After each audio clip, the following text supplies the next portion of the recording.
고양이가 당신을 사랑하지 않는 것처럼 느껴진 적이 있는가? 분명 매일 밥도 주고 쓰다듬어 주고 말도 걸어주는데 이상하게 거리가 느껴질 때 말이다. 사실 대부분의 보호자들이 모르는 진실이 하나 있다. 고양이는 사랑을 느끼지 못하는 게 아니라 우리가 보내는 사랑의 신호를 전혀 다르게 해석하고 있다는 점이다. 그리고 그중 하나는 우리가 좋은 의도라고 믿는 행동일수록 오히려 반대로 전달된다는 사실이다. 수의사로서 수많은 고양이와 보호자를 만나며 반복해서 본 장면이 있다. 왜 이렇게 무심해졌을까요? 라는 질문 뒤에는 거의 항상 같은 원인이 숨어 있다. 고양이는 이미 여러 번 신호를 보냈지만 우리는 그 언어를 배우지 못했을 뿐이다. 문제는 애정의 양이 아니라 방식이다. 다행히도 이 언어는 복잡하지 않다. 단지 지금까지 아무도 제대로 알려주지 않았을 뿐이다. 오늘은 고양이가 정말로 이해하는 방식으로 사랑을 전하는 10가지 방법을 이야기하려 한다. 이 중 몇 가지만 바꿔도 고양이의 태도와 눈빛, 거리감이 달라지는 걸 느끼게 될 것이다. 만약 고양이와의 관계를 한 단계 더 깊게 만들고 싶다면, 그리고 놓치고 있던 신호들을 다시 읽고 싶다면 지금 바로 채널을 구독하고 알림을 켜두길 바란다. 이건 단순한 정보가 아니라 관계를 바꾸는 이야기니까 말이다. 조용한 존재감 고양이에게 가장 깊은 사랑은 손길이나 목소리에서 시작되지 않는다.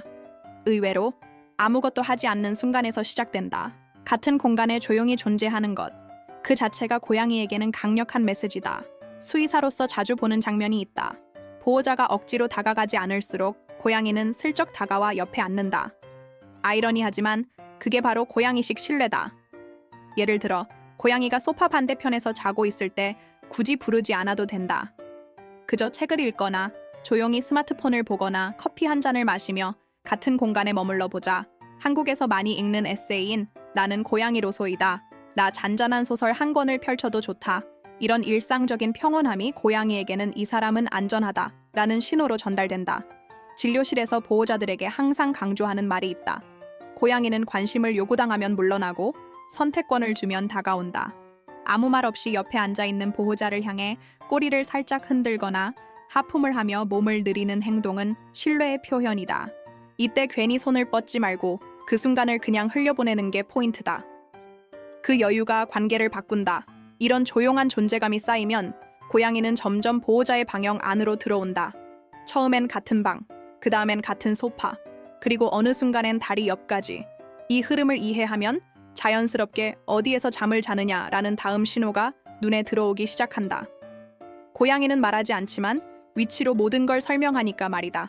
잠자는 장소의 선택, 고양이가 어디에서 잠을 자는지는 그 보호자를 얼마나 신뢰하는지를 그대로 보여준다. 고양이 세계에서 잠은 완전한 무방비 상태다. 그래서 가까운 곳에서 잠든다는 건 말 그대로 마음을 맡긴다는 뜻이다. 병원에서도 종종 듣는다.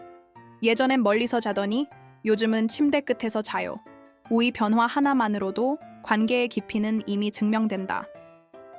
특히 보호자의 베개나 의자 위에서 자는 고양이를 밀어내는 행동은 의도와 달리 신뢰를 무너뜨릴 수 있다.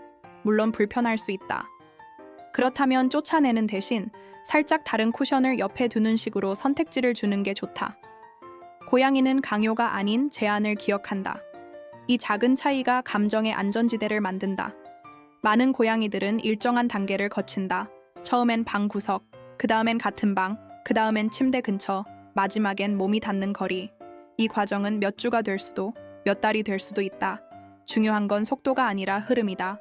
중간에 억지로 앉거나 위치를 바꾸면 그동안 쌓인 감정이 한순간에 흔들릴 수 있다. 이렇게 잠자리 선택을 존중받은 고양이는 보호자의 행동 하나하나를 더 민감하게 관찰하기 시작한다. 특히 눈을 마주치는 방식에 반응이 달라진다.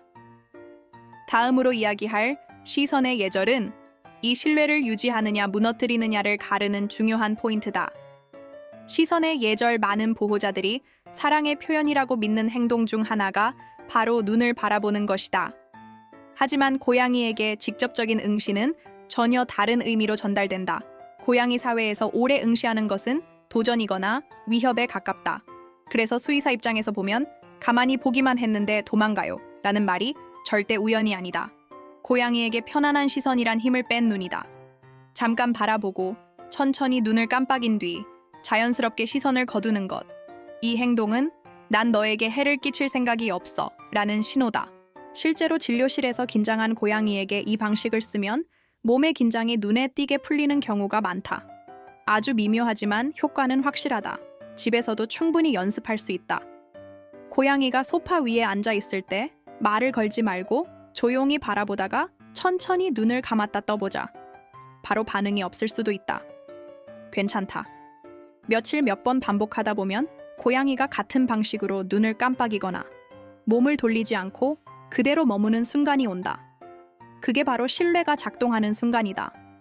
이 시선의 안정감이 쌓이면 고양이는 보호자의 얼굴을 피하지 않게 된다. 오히려 먼저 눈을 마주치려 하거나 가까이 다가오는 변화가 생긴다. 그리고 그 다음 단계에서 고양이는 눈으로만이 아니라 더 섬세한 방식으로 애정을 표현하기 시작한다. 바로 느린 깜빡임이라는 신호로 말이다. 느린 눈 깜빡임에 키스 많은 보호자들이 모르는 사실이 하나 있다. 고양이는 이미 여러 번 사랑을 표현해 왔다는 점이다. 다만 우리가 그 신호를 알아채지 못했을 뿐이다. 고양이가 보호자를 바라보다가 천천히 눈을 감았다 뜨는 행동은 단순한 졸림이 아니다. 수의학적으로도 이는 높은 신뢰 상태에서만 나타나는 행동으로 알려져 있다. 이 느린 눈 깜빡임은 고양이 세계에서 나는 너를 경계하지 않는다는 뜻이다. 다시 말해 애정의 표현이다. 이때 보호자가 같은 방식으로 눈을 감았다 뜨면 말 없는 대화가 오간다. 실제로 집고양이 행동 상담을 할 때 이 방법을 권하면 며칠 안에 고양이가 보호자에게 더 자주 다가오는 변화가 나타나는 경우가 많다. 방법은 아주 간단하다. 고양이와 눈이 마주쳤을 때 2~3초 정도 천천히 눈을 감았다가 부드럽게 뜨면 된다. 이때 웃거나 말을 걸 필요는 없다. 오히려 아무 반응 없이 조용히 하는 게 포인트다. 어떤 고양이는 바로 따라하기도 하고 어떤 고양이는 고개를 돌리며 눈을 감는다. 둘 다 긍정적인 신호다. 이 작은 교류가 반복되면 고양이는 보호자를 감정적으로 더 안전한 존재로 인식한다. 그러면 자연스럽게 소리나 몸짓으로도 교감을 시도하게 된다. 눈으로 시작된 신뢰가 곧 목소리로 이어지기 때문이다. 고양이가 내는 소리를 다시 바라보게 되는 순간이 찾아온다. 의식적인 음성 소통 고양이는 원래 고양이끼리 거의 울지 않는다. 이 사실만 알아도 관점이 달라진다. 고양이가 내는 야옹 소리는 사람을 위해 진화한 소통 방식이다. 다시 말해, 고양이가 소리를 냈다는 건 이미 말을 걸고 있다는 뜻이다. 이 신호를 무시하면 대화의 문은 서서히 닫힌다. 진료실에서 보호자에게 종종 이런 질문을 받는다. 계속 우는데 버릇 나빠질까봐 무시해요. 그런데 고양이는 훈련 대상이 아니라 관계의 상대다. 짧게라도 부드러운 목소리로 반응해주면 충분하다. 응? 왜? 이런 한두 마디만으로도 고양이는 내 말이 닿았다는 안정감을 느낀다. 집에서 쉽게 해볼 수 있는 방법도 있다. 고양이가 짧게 울면 비슷한 톤으로 낮고 부드럽게 답해보자. 정확히 따라할 필요는 없다. 중요한 건 리듬과 감정이다. 어떤 고양이는 이 방식에 반응해 다시 울고 또다시 보호자가 답하며 몇 분간 대화를 이어가기도 한다. 이런 경험이 쌓이면 소통의 깊이가 달라진다. 이렇게 목소리를 통한 신뢰가 생기면 고양이는 단순한 울음이 아니라 더 미묘한 소리를 사용하기 시작한다. 그 소리에는 기분, 불안, 요청이 섞여 있다. 그리고 그 다음 단계에서 우리는 자연스럽게 고양이의 또 다른 중요한 신호, 바로 골골송을 다르게 듣게 된다. 다양한 골골송의 의미 이해하기 많은 보호자들이 착각하는 부분이 하나 있다. 고양이가 골골거린다고 해서 항상 행복한 건 아니라는 점이다. 수의사로서 진료 중에 만나는 고양이들 중에는 긴장하거나 아플 때도 골골송을 내는 경우가 적지 않다. 이 소리는 감정의 단서이지 단순한 기분 표시가 아니다. 그래서 맥락을 함께 보는 눈이 필요하다. 편안한 골골송은 몸이 늘어져 있고 눈이 반쯤 감겨 있으며 꼬리가 느슨하다. 반대로 불안한 골골송은 몸이 굳어 있고 귀가 살짝 뒤로 젖혀지거나 호흡이 빠르다. 이 차이를 알아차리면 반응도 달라져야 한다. 그럴 땐 쓰다듬기보다 조용히 옆에 앉아주는 게 더 큰 위로가 된다. 집에서 적용할 수 있는 간단한 방법이 있다. 고양이가 골골거릴 때 손을 얹기 전 잠깐만 자세를 관찰해보자. 눈, 귀, 몸의 긴장도를 보는 습관을 들이는 것이다. 마치 사람의 표정을 읽듯이 말이다. 이 작은 관찰이 고양이에게는 이 사람은 내 상태를 이해한다라는 메시지로 전달된다. 이렇게 감정을 읽어주는 보호자 앞에서 고양이는 점점 더 솔직해진다. 숨기지 않고 감정을 드러내기 시작한다. 그리고 그 신뢰가 깊어질수록 고양이는 소리보다 더 직접적인 방식으로 애정을 표현하게 된다. 바로 몸으로 부딪히는 행동이다. 애정의 머리 박치기, 고양이가 보호자에게 다가와 머리를 살짝 부딪히는 행동을 보면 대부분 귀엽다에서 끝난다. 하지만 수의사 입장에서 보면 이건 단순한 애교가 아니다. 이 행동에는 아주 분명한 의미가 담겨 있다. 고양이는 얼굴 주변의 분비샘을 통해 냄새를 남기는데 이는 이 존재는 내 편이라는 표시다. 이 머리 박치기는 고양이 사회에서 가장 친밀한 관계에서만 나타난다. 그래서 낯선 사람에게는 거의 하지 않는다. 보호자가 이 행동을 자연스럽게 받아들이고 가만히 있거나 살짝 머리를 기울여주면 고양이는 자신이 환영받고 있다는 걸 바로 느낀다. 반대로 놀라서 피하거나 밀어내면 그 순간의 감정은 고양이에게 오래 남는다. 집에서 쉽게 관찰할 수 있는 장면이 있다. 고양이가 다리 옆을 스치며 머리를 부딪히고 지나간다면 그건 단순한 동선이 아니다. 인사이자 소속의 표현이다. 이때 말을 걸거나 쓰다듬기보다는 조용히 반응을 받아들이는 게 좋다. 고양이는 과한 반응보다 안정적인 반응을 더 신뢰한다. 이런 신체적 교류가 반복되면 고양이는 점점 더 보호자의 몸을 안전한 공간으로 인식한다. 그러다 보면 자연스럽게 앞발을 사용하는 행동으로 이어진다. 다음에 이야기할 행동은 고양이가 가장 어린 시절의 감정을 드러내는 신호다. 실내에서 나오는 꾹꾹이, 고양이가 앞발로 보호자의 몸이나 이불을 꾹꾹 누르는 행동을 보면 웃음이 나오면서도 살짝 불편해질 때가 있다. 하지만 수의사로서 분명히 말할 수 있다. 이 행동은 고양이가 가장 깊은 안정감을 느낄 때만 나온다. 아주 어린 시절 어미에게 젖을 먹으며 느꼈던 감정이 그대로 남아있는 행동이다. 그래서 이 순간의 고양이는 경계가 거의 없는 상태다. 보호자를 어미처럼 신뢰하고 있다는 뜻이다. 간혹 발톱 때문에 밀어내는 경우가 있는데 이건 고양이 입장에서는 감정의 문이 갑자기 닫히는 경험이 될 수 있다. 대신 얇은 담요나 쿠션을 무릎 위에 올려두는 게 훨씬 현명한 선택이다. 실제로 많은 보호자들이 이 방법을 쓰고 나서 변화를 느낀다. 꾹꾹이를 하던 고양이가 더 오래 머물고 골골송도 깊어진다. 어떤 고양이는 그 상태로 잠들기도 한다. 이건 단순한 행동이 아니라 이곳은 완전히 안전하다라는 확신의 표현이다. 이 신호를 받아들이는 태도가 관계를 결정한다. 이렇게 신체적 신뢰가 쌓이면 고양이는 보호자의 반응을 더 세심하게 살핀다. 특히 자신이 물러나고 싶을 때 그 신호가 존중받는지를 본다. 그래서 다음으로 중요한 건 다가가는 법이 아니라 물러나는 법이다. 고양이에게 사랑은 때로 거리를 두는 데서 완성된다. 거리 존중이라는 사랑의 방식, 고양이를 사랑한다는 건 항상 다가가는 게 아니라 물러날 줄 아는 것이다. 고양이가 갑자기 자리를 옮기거나 몸을 돌리거나 꼬리를 툭툭 치기 시작할 때 많은 보호자들이 서운함을 느낀다. 하지만 수의사 입장에서 보면 그건 거절이 아니라 아주 명확한 의사 표현이다. 지금은 여기까지면 충분해 라는 말이다. 이 신호를 존중받은 고양이는 감정적으로 훨씬 안정된다.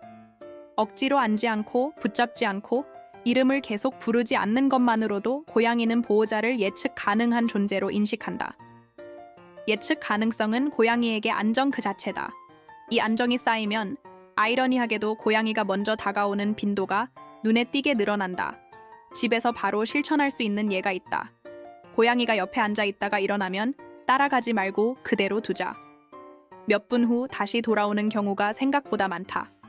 이때도 바로 손을 뻗지 말고 고양이가 자리를 잡을 때까지 기다리는 게 중요하다. 고양이는 선택권을 존중받았다는 기억을 오래 간직한다. 이렇게 거리의 리듬을 맞추기 시작하면 고양이는 보호자와의 관계에서 긴장을 풀게 된다. 그러면 일상적인 행동 하나하나가 더 의미를 갖기 시작한다. 특히 매일 반복되는 먹는 시간은 그 신뢰를 눈에 보이게 확인할 수 있는 순간이 된다. 다음 이야기는 바로 그 장면이다. 유대감을 만드는 식사의 의식. 고양이에게 밥을 준다는 건 단순한 돌봄을 넘는다. 고양이 세계에서 자원을 안정적으로 공유한다는 건 깊은 신뢰의 표시다. 매일 같은 시간, 같은 방식으로 밥을 제공하는 보호자는 고양이에게 예측 가능한 존재가 된다. 이 예측 가능성이 쌓이면 고양이는 마음을 놓고 생활하게 된다. 많은 보호자들이 자동 급식기만으로 충분하다고 생각하지만 관계를 깊게 만들고 싶다면 가끔은 직접 주는 시간이 필요하다. 밥을 내려놓고 바로 자리를 뜨기보다는 몇 분 정도 조용히 근처에 앉아 있어 보자. 말도 걸지 않고 손도 뻗지 않고 그저 함께 있는 것만으로도 고양이는 안정감을 느낀다. 실제로 이런 습관을 들인 집에서는 변화가 눈에 보인다. 밥을 먹으며 골골송을 내거나 먹다 말고 보호자를 한 번 쳐다보는 행동이 나타난다. 이건 경계가 아니라 확인이다. 이 사람은 여기에 있네. 그 확인이 반복될수록 식사는 단순한 급여 시간이 아닌 유대의 의식이 된다. 이렇게 먹는 시간까지 안전해지면 고양이는 하루 전체를 안정된 리듬으로 인식한다. 그 리듬 속에서 신뢰, 존중, 존재감이 하나로 연결된다. 결국 고양이가 사랑을 어떻게 이해하는지는 이런 작은 순간들이 모여 만들어진다. 이제 이 모든 신호를 하나로 엮어볼 타이밍이다. 지금까지 이야기한 것들을 떠올려 보면 고양이와의 관계는 거창한 행동에서 바뀌는 게 아니라 아주 작은 선택에서 달라진다는 걸 알 수 있다. 다가갈지 말지, 기다릴지 말지, 만질지 말지. 이 사소한 순간들이 쌓여서 고양이는 이 사람은 안전하다라고 판단한다. 그리고 그 판단이 바뀌는 순간 고양이의 태도와 거리, 눈빛까지 함께 달라진다. 이제 스스로에게 한번 물어보길 바란다. 나는 고양이를 사랑한다고 느끼는 방식대로만 행동해왔던 건 아닐까? 고양이가 보내는 신호를 진짜로 읽으려 노력했을까? 오늘 배운 것 중 단 하나만이라도 실천해보자. 바로 오늘, 아주 조용하게, 아무것도 기대하지 않고 옆에 앉아 있는 것부터 말이다. 변화는 생각보다 빠르게 나타난다. 만약 이 내용이 도움이 됐다면 댓글로 가장 인상 깊었던 방법을 남겨보자. 그리고 고양이와의 관계를 더 깊이 이해하고 싶다면 지금 이 순간 채널을 구독하고 알림을 켜두길 바란다. 고양이는 이미 준비돼 있다. 이제 우리가 그 언어를 배울 차례다.